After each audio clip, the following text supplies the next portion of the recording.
One of the enduring questions in my life is, how can I live in such a way that people experience themselves as magnificent?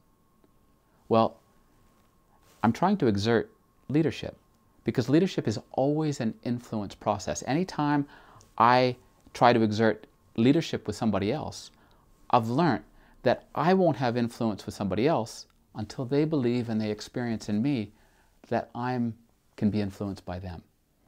And so how do I cultivate a state of mind and heart that I'm more influenceable?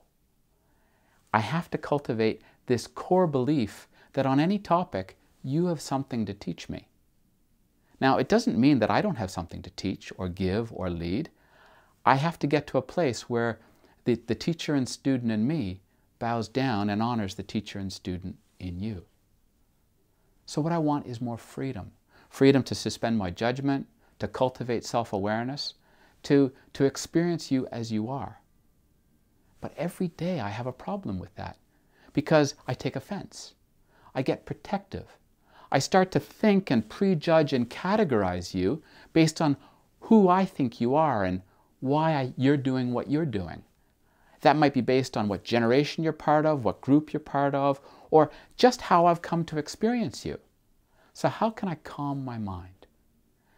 Anything that I do is based on what I think is right. Well, if I'm taking actions that I think are based on how you are, and I'm not actually experiencing you, I don't have a really good grasp on what is real.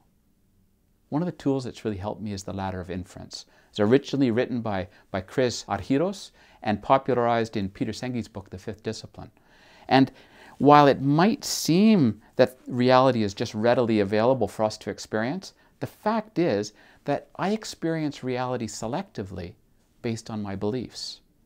And I interpret reality based on meaning that I've added. Like why I took offense, or why I got protective, or why I started to prejudge where you might be coming from. And so after I've interpreted reality, I'm applying my assumptions based on meanings that I've added. And at what point am I going to take responsibility for the meanings that I've added? Because leadership, again, is an influence process. And I'm not going to have influence with you until you believe that you have influence with me. And I got to be self-aware of my beliefs. So I've drawn conclusions based on the assumptions I've made, and they reinforce my beliefs. And my beliefs then help me experience reality selectively based on those beliefs. So how am I going to get to what's real? How am I going to get to my first question, which is for you to experience yourself as magnificent, as you are?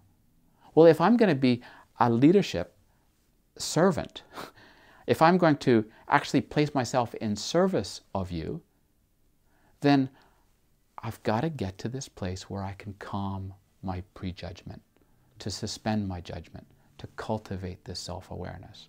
That's the freedom I really want. So, I use the Ladder of Inference often. I ask myself, where am I on the Ladder of Inference? What conclusions have I drawn about you? Just based on, as I said, what generation you're part of. What assumptions, one step down, have I added based on meanings that are actually my own, that may or may not be in touch with what's real? And so how can I experience reality more closely to what is, not clouded by the layers that I've added on? There's nothing wrong with having beliefs about how the world is, about ultimate truth. In fact, those are really helpful gifts.